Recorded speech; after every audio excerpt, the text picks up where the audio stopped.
एक समय की बात है। किसी राज्य में एक संत और धर्मपरायण राजा राज करते थे। राजा को धर्म और ईश्वर में अटूट विश्वास था और वह हमेशा भगवान की कृपा से प्रजा का कल्याण करता था। एक दिन राजा के दरबार में एक विदेशी साधु आए। उनके हाथ में एक सुंदर और अद्वितीय पत्थर था। उन्होंने राजा से कहा, यह पत्थर दिव्य है। मैं इसे कई वर्षों तक अपने साथ रखकर तपस्या करता रहा हूँ। अब इसे आपको भेंट कर रहा हूँ। आप इसका सही उपयोग करें। इसका सही उपयोग आपके ही हाथों होना चाहिए। राजा ने वह पत्थर हाथ में लिया। पत्थर इतना चमकदार और मजबूत था कि उसे देखकर राजा का मन आनंदित हो गया। उसने सोचा, क्यों ना इस दिव्य पत्थर से भगवान विष्णु की प्रतिमा बनवाई जाए और इसे राज्य के सबसे बड़े मंदिर में स्थापित किया जाए। यह पूरे राज्य के लिए आशीर्वाद स्वरूप होगा। राजा ने यह विचार अपने पास बुलाए गए एक विद्वान साधु से साझा किया।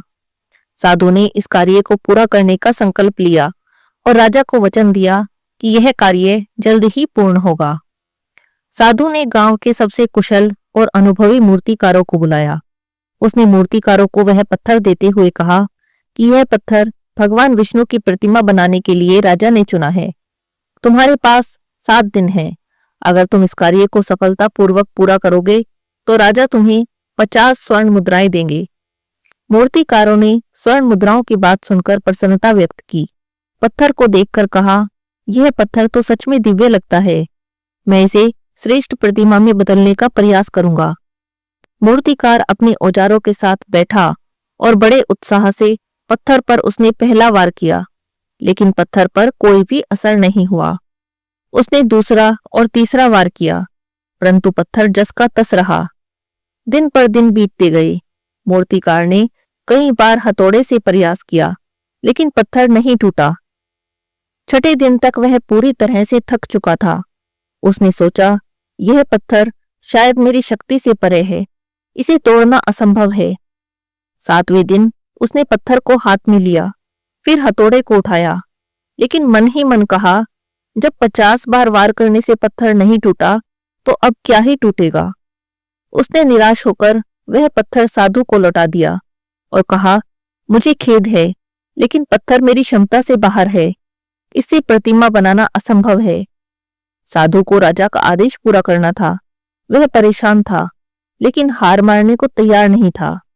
उसने गांव के एक साधारण और अनुभवहीन मूर्तिकार को बुलाया।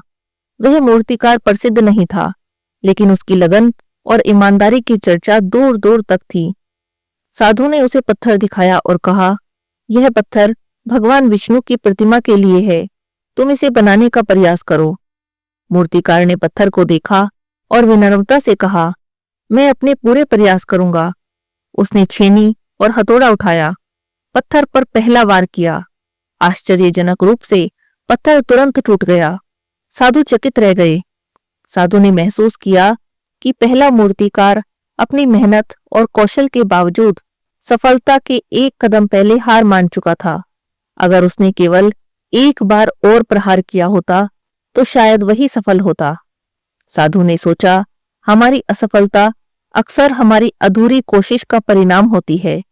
यदि हम अंतिम प्रयास छोड़ दें तो कभी नहीं जान पाएंगे कि सफलता कितनी करीब थी।